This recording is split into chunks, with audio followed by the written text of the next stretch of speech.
कविता चाहे जितना मर्जी कर ले पर उसकी सास हमेशा ही उसके काम में गलतियां निकालती और जिससे देखो उसकी बुराई करती रहती। और शीला बहन कैसी हो? बहू के आने के बाद तो तुम्हें फुर्सत मिलनी चाहिए थी, पर तुमने तो बिल्कुल ही हम सबके बीच उठना बैठना छोड़ दिया। आओ आओ सुशीला, मैं तुम्हें ही याद कर रही थी। अरे बस क्या ही बोलूं, बहू के आने के बाद क्या फुर्सत मिलेगी। बहू तो किसी भी काम की नहीं है, ठीक से दही जमाना तो आता नहीं है, काम क्या खाक करेगी। इतना खट्टा दही जमाती है कि पूछो मत। अच्छा ऐसी बात है, फिर तो तुम बड़ी परेशान रहती होगी, सारे घर के काम तुम्हें ही करने पड़ते होंगे। नहीं, सफाई बर्तन वाली तो काम कर जाती है, रोटी सब्जी जैसी बनती है खा लेती हूँ। क्या करूँ, अब जो मिल जाता है वही सही। तभी कविता हाथ में एक कटोरी चम्मच लेकर आती है। नमस्ते आंटी जी। माँ जी देखना दही कैसी जमी है, मैंने कल रात को ही ताजी जमाई थी। मैं तो बिल्कुल नहीं खाकर देखूंगी, पहले ही दांत खट्टे हो रहे हैं। सुशीला जरा तू खाकर देख दही कैसी जमाई है इसने। लाओ दिखाओ बहू, मैं खाकर देखती हूँ। अरे बहू दही तो बहुत खट्टा है, मुझसे ना खाया जाएगा, इतना खट्टा दही जमाया है तुमने। बस मैं यही तो तुझे बोल रही थी कि बहू को दही जमाना ही नहीं आता, जब देखो दही को खट्टा कर देती है। कई बार तो चीनी डालकर खाना पड़ता है दही को। अब मैं और तुम दही जमाते हैं तो कितनी मीठी जमती है। चलो कोई नहीं, सीख जाएगी। अच्छा मैं चलती हूँ, कल गायत्री के घर आओगी ना, अपना 60वां जन्मदिन मना रही है वो। हाँ हाँ जाना तो है, उसने हम सभी पुरानी सहेलियों को जो बुलाया है। पड़ोसन चली जाती है तो कविता अपनी सास पर गुस्सा करती है।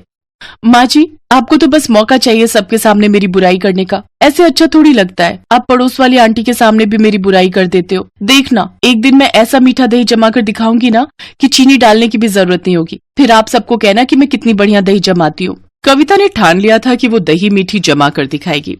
कविता ने फोन में सोशल मीडिया पर इस बारे में सर्च करना शुरू किया। अब वो इस विषय पर तरह तरह के वीडियोस भी देखने लगी। लो कर लो बात, अब ये फोन में देखकर दही जमाना सीखेगी बहू। हम तो ये दूध लिया, जामन मिलाया और ढक कर रख दिया, सुबह तक दही जम जाती थी। माँ जी आपको आम खाने से मतलब है या गुठलियां गिरने से? आपको अब से दही खट्टा नहीं मिलेगा, इस बात की गारंटी है। मैं रात को इसी तरीके से दही जमाऊंगी, मैंने सब सीख लिया है। दही जमाने के लिए दूध ना ही ज्यादा गर्म होना चाहिए ना ही ज्यादा ठंडा, दूध की तासीर गर्म होनी चाहिए, गुनगुना दूध, बस हल्का गुनगुना। उसमें जामन जो लगाया जाता है वो भी ज्यादा खट्टा नहीं होना चाहिए, नॉर्मल खट्टा होना चाहिए, तभी दही बढ़िया गाढ़ी और मीठी जमती है। चलो देखती हूँ, पहले जमा तो लो। 2 दिन बाद कविता की सास शीला का पेट बिगड़ गया। वो बेटे सुनील के साथ डॉक्टर के पास गई। डॉक्टर ने हल्की खिचड़ी, दलिया और घर की जमी दही खाने की सलाह दी। कविता ने तो रात में इस तरीके से दही जमाई जिस तरीके से उसने बनानी सीखी थी। अगले दिन जब कविता ने खिचड़ी के साथ शीला को दही परोसी तो वो मुंह बनाने लगी।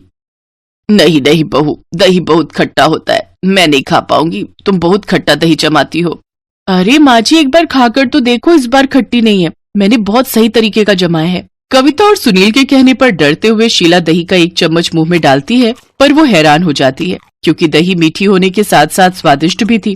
शीला 1 चम्मच और मुंह में भरती है और थोड़ा मुंह बना लेती है। दही खट्टा है बहू। क्या दही खट्टा है? पर मैंने तो मीठा दही जमाया था। बहू का उतरा हुआ चेहरा देखकर अचानक शीला जोर से हंसी।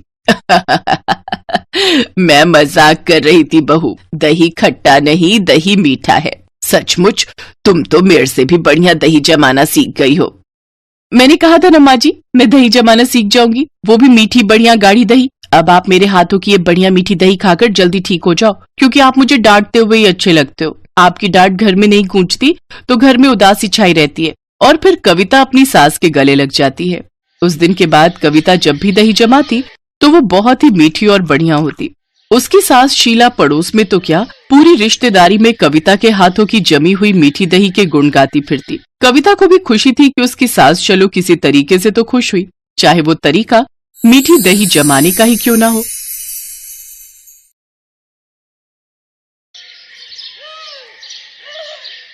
लता की आदत थी कि वो हमेशा दिन में रोटी बनाती और रात में चावल। कुछ भी हो जाए, कभी दाल चावल, कभी राजमा चावल, कभी पुलाव, कभी खिचड़ी पर चावल तो बनने ही बनने हैं। कई बार लता की सास विमला उसे इसके लिए रोक चुकी थी, पर लता अपनी इस आदत को बिल्कुल भी नहीं बदलना चाहती थी। बहू आज खाने में क्या बनाया है? बाबूजी दाल चावल बनाए हैं। आज फिर चावल बना लिए। लता, मेरे तो घुटनों में बहुत दर्द रहता है। मैं रोजाना रात में चावल नहीं खा सकती बहू। दिन में बनाओ तो मैं थोड़े बहुत खा भी लूं। एक काम कर, मेरे और इनके लिए तो तू रोटी ही बना दे। माँ जी, अब आटा गूंथना पड़ेगा। आटा गूंथा हुआ नहीं रखा। कोई बात नहीं बहू, जो बनाया है वही दे दो। लता ने दाल चावल बनाए हुए थे, वही अपने सास ससुर के आगे परोस दिए। एक काम करो, मैं तुम्हें 2 रोटी का आटा गूंथ कर रोटी सेक देती हूँ। अरे नहीं नहीं विमला, कोई बात नहीं, मैं दाल चावल खा लूंगा। अब तुम उठोगी रोटी बनाने के लिए तो फिर बहू बोलेगी कि उसे ही कह देते, इसलिए अब खा लो। लता की दिन में रोटी रात में चावल की आदत दिन पर दिन बढ़ती जा रही थी। लता, आज तो मेरी ऑफिस की छुट्टी है। एक काम करो, कढ़ी चावल बना लो, बहुत मन हो रहा है। अब मैंने गोभी आलू की सब्जी और रोटी बना दी है। अब मैं कुछ नहीं बनाऊंगी। वैसे भी मैं रात को राजमा चावल बनाने वाली हूँ। मैंने पहले ही प्लान कर लिया था, इसलिए अब रोटी और गोभी आलू की सब्जी खा लो। तुम सही हो, जब देखो अपनी मर्जी करती हो। अब रात में मैं सोच रहा था कि मटर पनीर की सब्जी और रोटी बनवाऊंगा, तुम राजमा चावल का प्लान बनाकर बैठ गई हो। अरे तो क्या हुआ? तुम तो जानते हो ना, मैं दिन में चावल नहीं बनाती हूँ। रात में थकी हुई होती हूँ, इसीलिए मैं रात को ही चावल बनाती हूँ। मेरे से नहीं बनती रात में रोटियां। अच्छा ठीक है, जो मन में आए वो करो। मैं माँ को डॉक्टर के पास ले जा रहा हूँ। बोल रही हैं कुछ दिनों से घुटनों में बहुत दर्द है। विमला की तबीयत ठीक नहीं थी, इसीलिए बेटा अभिनव उसे डॉक्टर के पास ले जाता है। देखिए माताजी, उड़द की दाल, भिंडी, चावल, दही वगैरह और ठंडी चीजें आपको कुछ समय के लिए बंद करनी होंगी। डॉक्टर साहब, मैं तो कोई ठंडी चीज लेती ही नहीं हूँ। ये बच्चे कई बार कहते हैं कि ठंडा आइसक्रीम और ठंडा दूध वगैरह ले लो। मैं तो दही भी बहुत कम खाती हूँ क्योंकि मेरे घुटनों में दर्द हो जाता है। अब डॉक्टर साहब, और कुछ खाने का परहेज? बस इन्हीं बातों का ध्यान रखें और समय पर दवाई लें।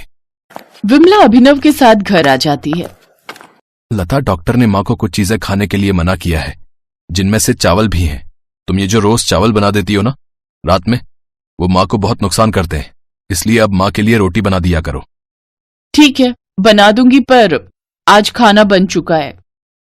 तो कोई बात नहीं, माँ के लिए रोटी बना दो, और एक काम करो, बाबूजी के लिए भी बनाई दो। बस काम पर काम बढ़ा देते हो। लता गुस्से में रसोई में जाती है तो वो देखती है कि उसकी सास रसोई में रोटी सेक रही है।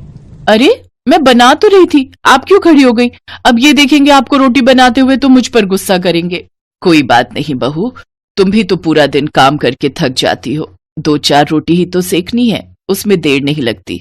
तुम्हारे लिए बनाऊं, तुम खाओगी? नहीं नहीं, मुझे नहीं खानी।